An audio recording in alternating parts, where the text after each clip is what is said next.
Hello, and welcome to Anime Audio Commentary. Today I'll be commenting on episode 5 of Tomo-Chan is a Girl. If you'd like to watch along, then start watching now.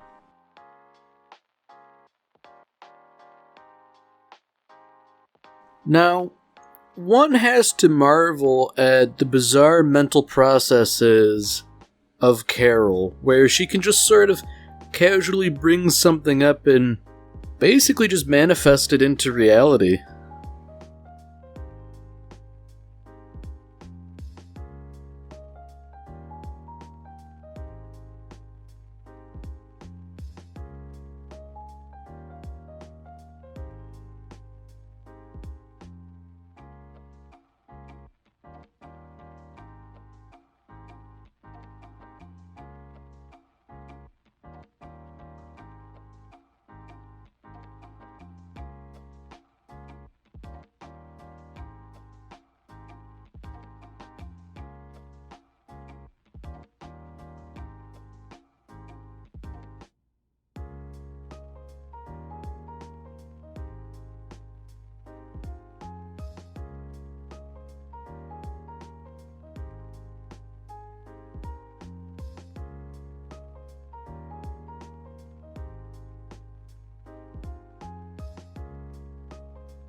You know, good on Carol that she can sort of draw up a map with that level of detail.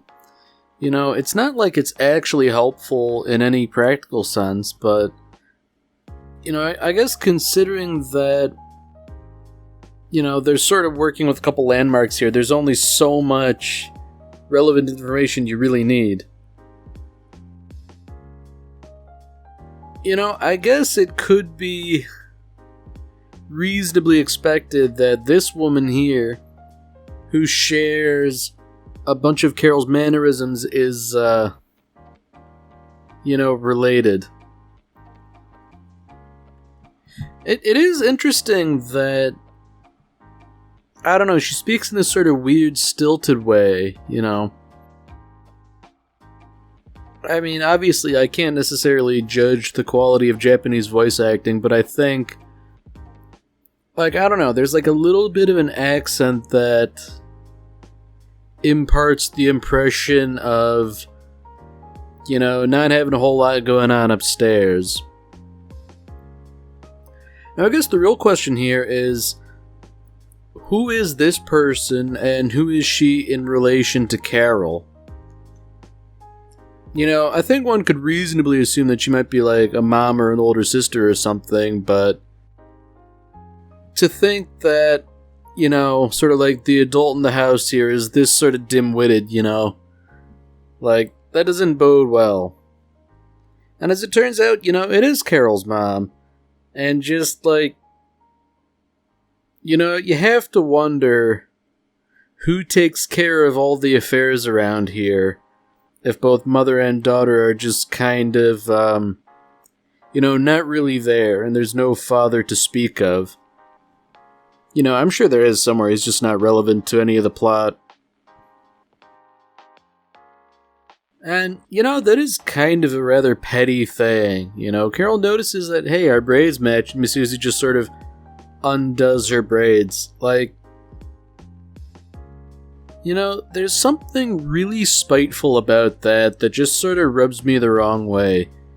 You know, some of it is just how Misuzu is, but, like, I don't know, like, I wouldn't want to associate with a person who does stuff like that in real life. You know, it's like that meme that I saw like somewhere a while ago, where it was like a a picture of a girl with short hair, and she said, like, some dude on the street told me my long hair looked pretty, so I got a haircut. And it's just like, there's no need to do something like that, you know? Like, I don't know what exactly that actions like that are evidence of, you know, what exactly the problem is, but it's definitely indicative that there is something wrong.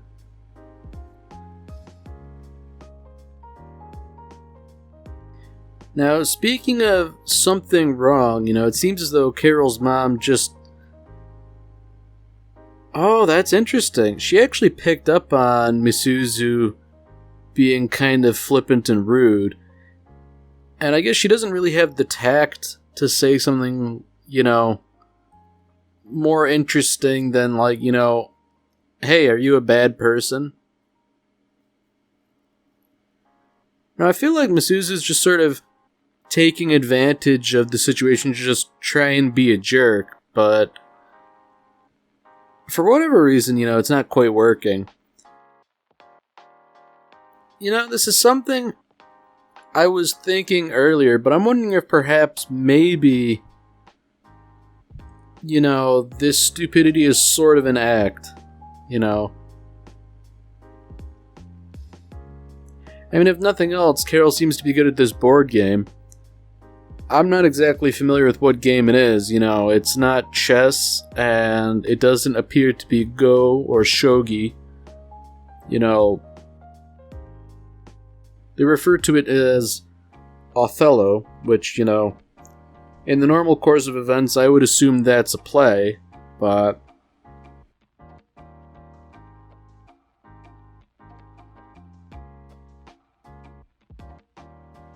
Man, you know, ultimately things went pretty well in a weird sort of way. You know, I would have expected a little bit more conflict, especially in regards to just Misuzu being a jerk, you know. I would have thought more would have come of that, but maybe it'll happen later.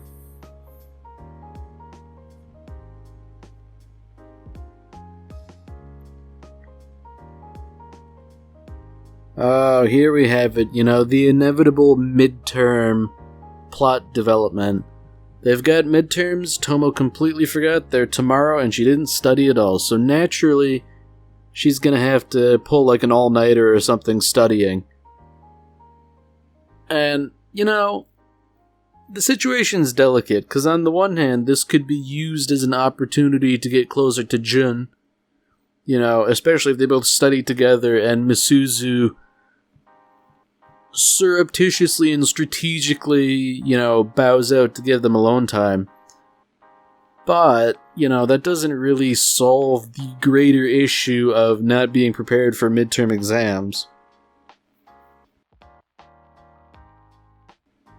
Now, somewhat tellingly, Misuzu's sort of taking this as an opportunity to gloat and spend time with Tomo rather than, you know, allow her to spend time with Jun. And I guess from an academic perspective, she's the better choice of study partner, seeing as how she ranked higher. But on the other hand, you know, Carol's tagging along with them, and she's bound to sort of, well, put a damper on proceedings for want of a better term. You know, she doesn't strike me as especially academically competent.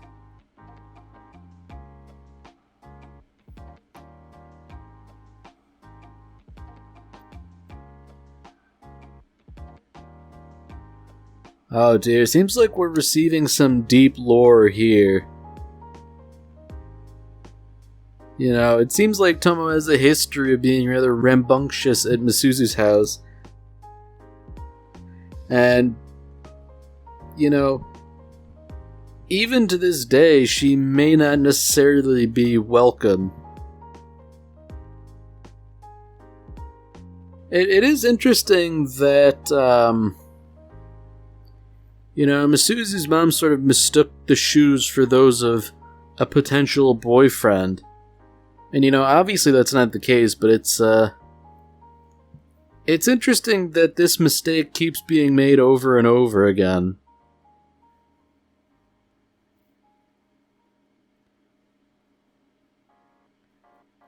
And, I do feel a little bad for Carol. She does tend to be a bit of a punching bag. And, she's good-natured, I don't think you should necessarily just, pick on stupid people just because they're stupid. If they're stupid and mean, that's one thing, but... I mean, at least Carol is a nice person, and she seems to be something of a mathematical savant, to the point where she can't really explain why she can solve math. She just, does it.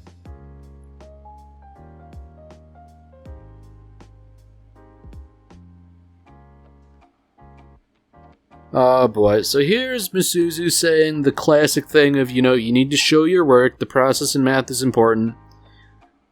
To some degree, yes, that's correct, but boy, that excuse really rankles with me, because, oh my god, petty teachers use that as an excuse to punish students.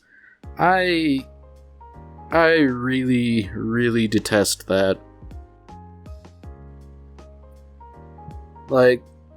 Punishing people for something like that is the fastest way to make people despise math. I'm a person who enjoys math, but that's only because I managed to luck out and have a really good teacher who managed to explain the applications of math. Just doing pure mathematics for its own sake, that is truly a dull endeavor.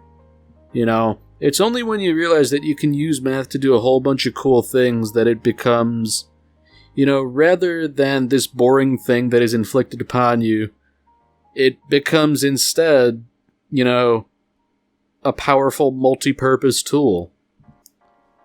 But you know what? That's neither here nor there. Tomo managed to make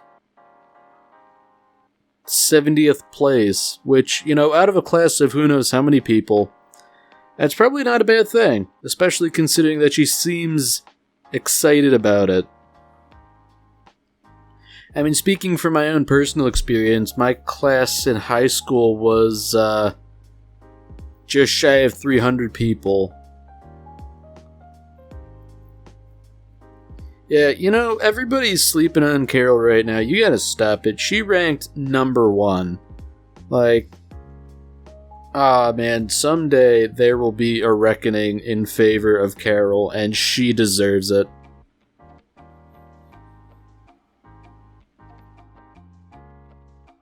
So now Tomo is bringing up the topic of video games, and to a degree I think that's kind of dangerous, I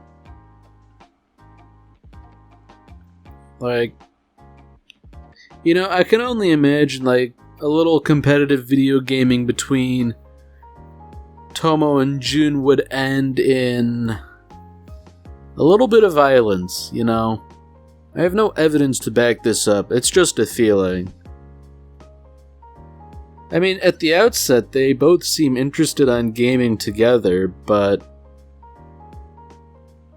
I don't know, I don't think something like this is written so sophisticated as to introduce, a cooperative game by which they could, further develop a friendship. I feel like they're going to play something antagonistic, a fighting game or Mario Kart or something.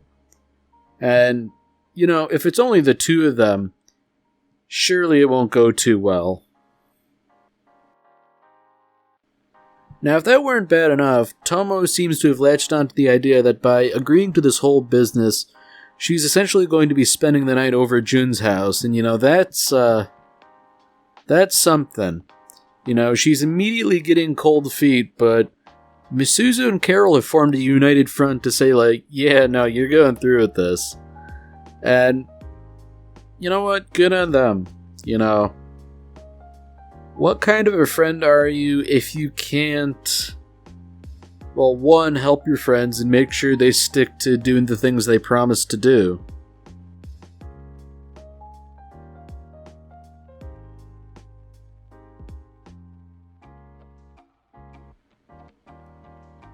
Man, they're really laying it on thick. I almost feel a little bad for Tomo, but I guess not as bad as I feel now, saying as how she's, informing her parents that she's gonna be spending the night over.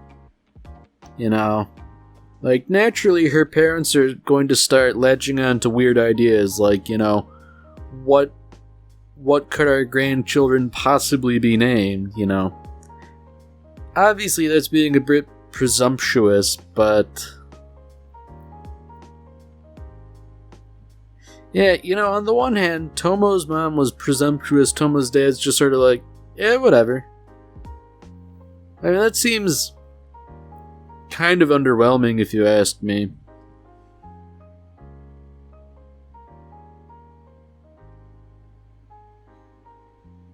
Oh dear. Yeah, the plot's really thickening. You know, Jun's mom is out of town, so it's just, he and Tomo. Oh dear. You know, if things were already going to get a little interesting before, you know, it's practically guaranteed now.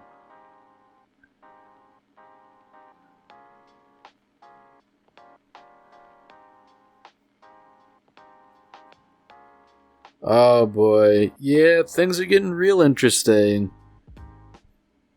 You know, there's obviously the topic of, like, bathing, which Jun has decided to bring up. I mean, I guess it is a pertinent question. Personally, I'm always one who bathes in the morning, so, like, I don't know. I guess this wouldn't be as big an issue where I'm concerned, you know. It's just something like, you know, worry about it tomorrow. Or, you know, go home and take care of it. It seems to me that really no good will come of this.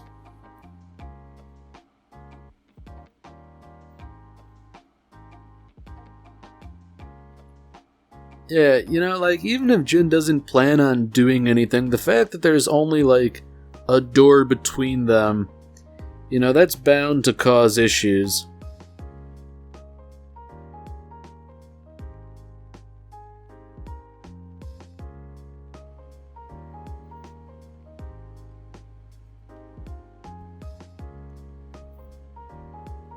Yeah, you know, like, they're both sort of cognizant that everything is awkward, and, you know, I don't know what you could possibly do in a situation like this. You know, addressing it's not gonna help.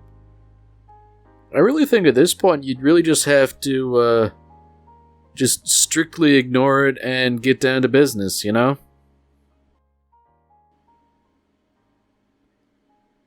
So, you know, I kind of figured this would be the case. They are, in fact, playing something antagonistic.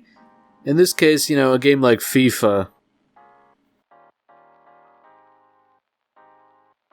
You know, I'm wondering if maybe this is why they didn't game for so long, seeing as how Tomo's already sort of initiating.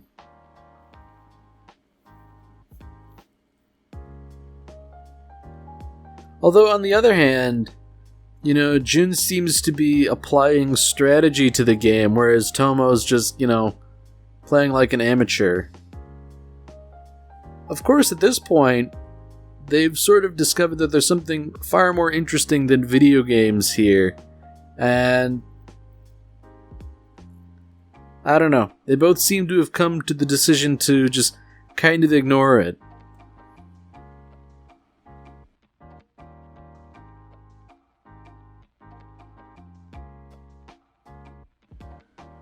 And, you know, it's kind of telling that Tomo's bragging about staying up until 11:30 and Jun's staying up until midnight.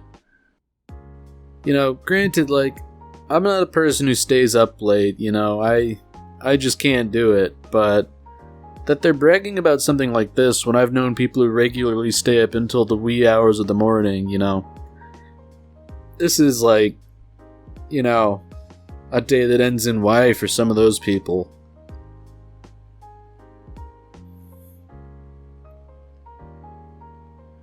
So now we have the sleeping arrangements. You know, Jun was sort of good enough to give her his bed and he sleeps on the floor. But, you know, I would have thought that this was something they would have had to discuss at length before, seeing as how it's such a potentially sensitive issue.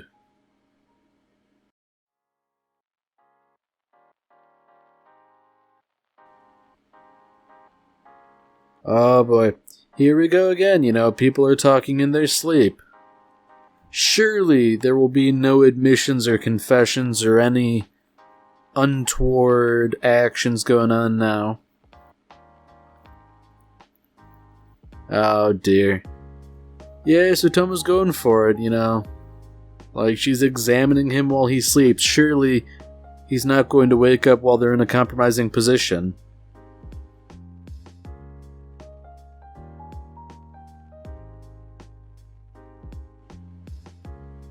Oh dear.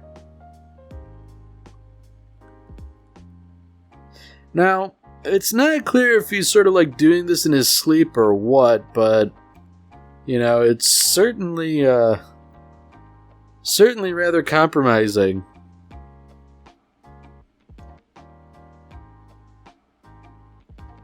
Yeah, I can't say I've known anyone who's ever put somebody in a judo hold in their sleep, but I guess there's a first time for everything. And from his perspective, it would seem as though Tomo decided to snuggle up next to him in the middle of the night. So I guess everything's a bit weird for everybody now. Yeah, I guess if nothing else, there's a whole bunch of fodder for misunderstandings going forward. In fact, I wouldn't be surprised if this whole sleeping business was sort of like the foundation of something in a later episode.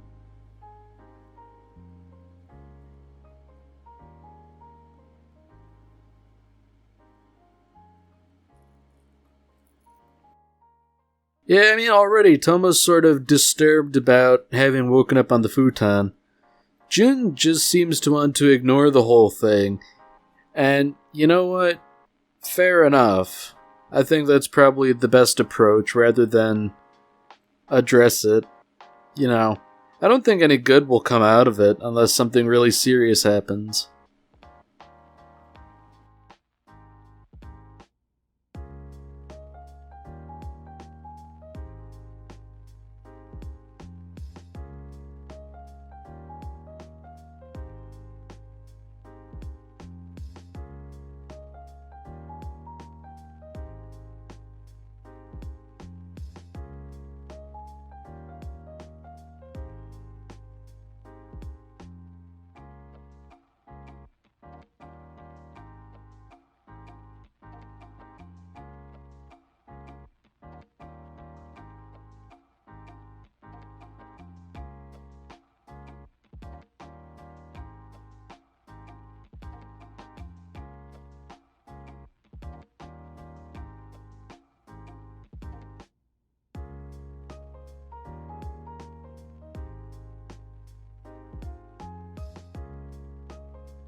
Alright, well that's it for this episode.